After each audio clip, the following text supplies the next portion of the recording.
Hai, namaku Andrea. Dan aku punya kondisi yang parah banget sampai nggak ada orang di dunia ini yang mau jadi temanku. Jadi, semua itu normal sampai aku umur 14. Aku tumbuh terlambat, jadi waktu aku mulai puber, aku senang banget. Tapi, hal aneh mulai terjadi. Aku tahu puber itu penuh dengan hal aneh yang terjadi ke badan kamu, tapi kalau ini nggak normal. Aku sadar tanganku mulai tumbuh jadi bentuk yang nggak alami. Seakan-akan mereka membengkak dan banyak gundukan di sekitarnya.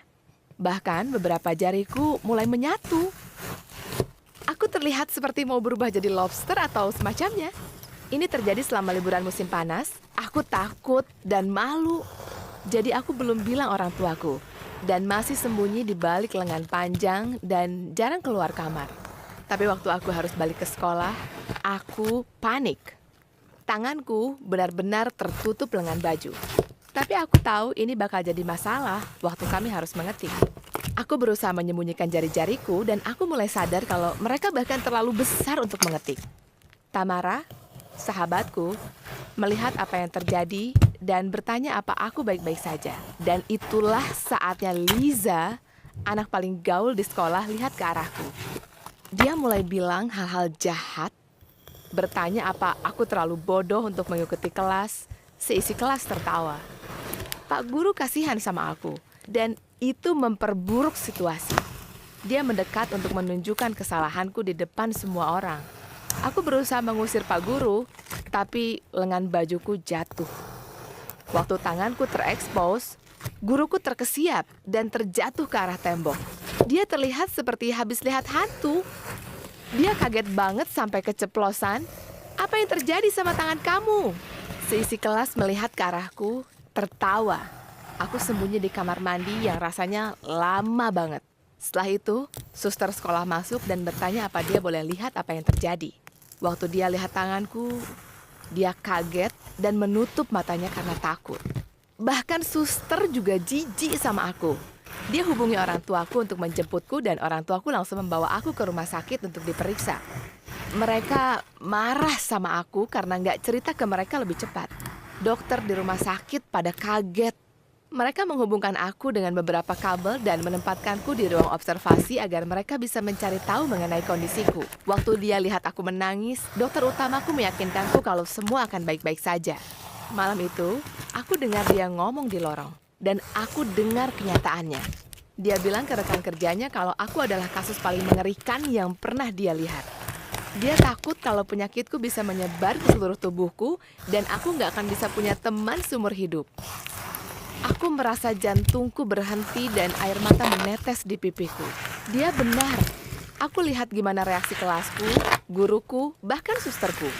Siapa yang mau berteman sama orang yang terlihat aneh? Besoknya, Tamara datang menjengukku. Awalnya, aku merasa sangat yakin. Dia bilang padaku kalau dia bersyukur aku nggak apa-apa. Di malam itu, aku merasa bahagia setelah sekian lama nggak. Pada akhirnya, aku tahu kalau aku akan selalu punya Tamara. Tapi setelah aku ketiduran, aku kebangun karena HP-ku bunyi terus. Aku balik HP-ku untuk lihat apa yang terjadi, dan yang aku lihat bikin aku gelisah.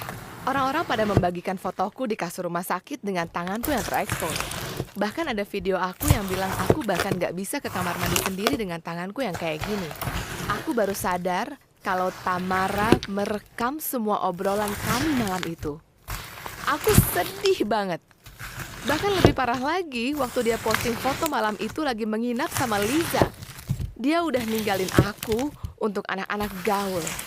Aku sedih banget. Para dokter akhirnya ngebolehin aku pulang yang bikin aku lega banget. Sayangnya, mereka masih nggak tahu apa yang terjadi padaku. Mereka bilang kalau aku punya kondisi genetik yang sangat langka yang menyebabkan ini terjadi. Waktu aku balik ke rumah, aku nangis dan memohon ke ibuku supaya aku homeschool. Ibu menolak karena ibu pikir akan bagus buat aku kalau aku balik dan cari teman. Aku bilang kalau aku nggak akan bisa cari teman dengan penampilan kayak gini. Tapi ibu nggak mau dengerin. Aku balik ke sekolah selama sehari. Waktu aku sampai, mejaku sudah digambar lobster. Nggak ada yang mau ngomong sama aku.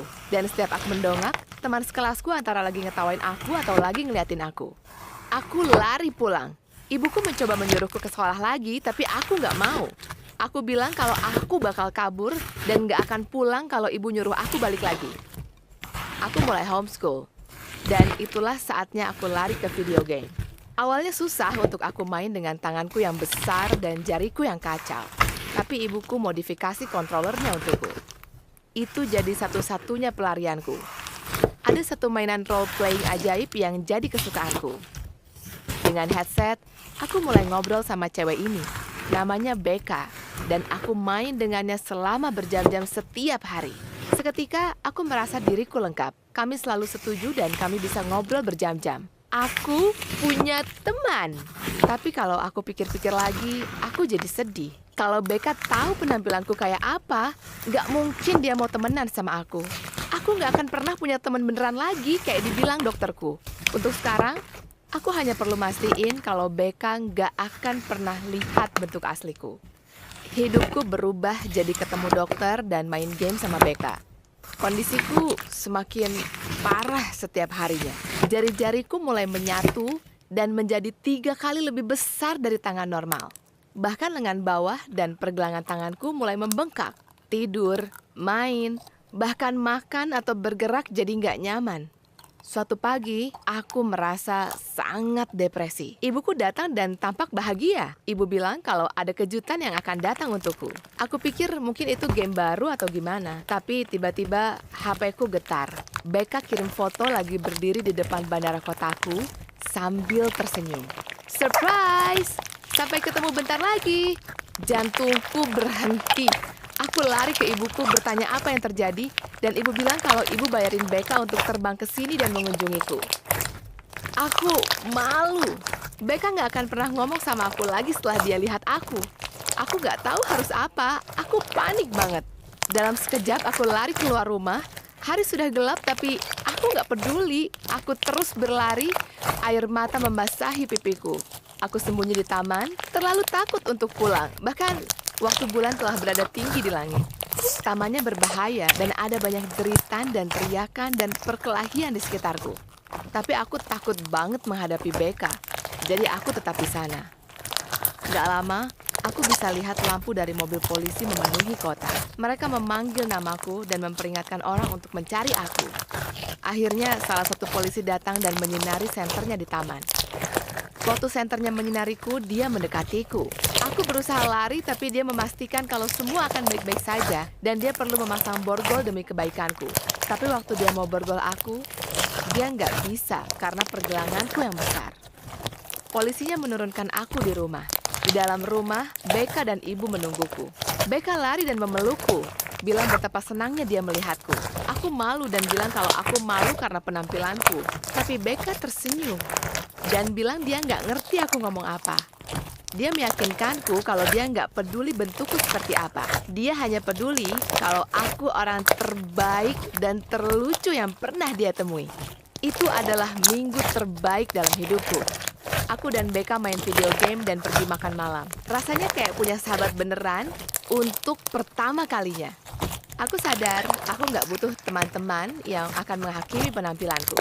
Ada banyak orang baik di luar sana yang tahu kalau kepribadian itu hal yang paling penting. Dan aku bersyukur sudah menemukan satu. Sejak melalui ini, aku tahu kalau aku mengidap sindrom tumbuh berlebihan langka yang disebabkan oleh mutasi genetik. Nggak ada banyak riset atau obat, jadi aku sukarela membantu orang yang melalui hal yang sama. Bertemu Becca membuat aku menyadari besarnya perubahan yang bisa dibuat oleh satu orang. Dan aku senang menjadi orang itu untuk orang lain.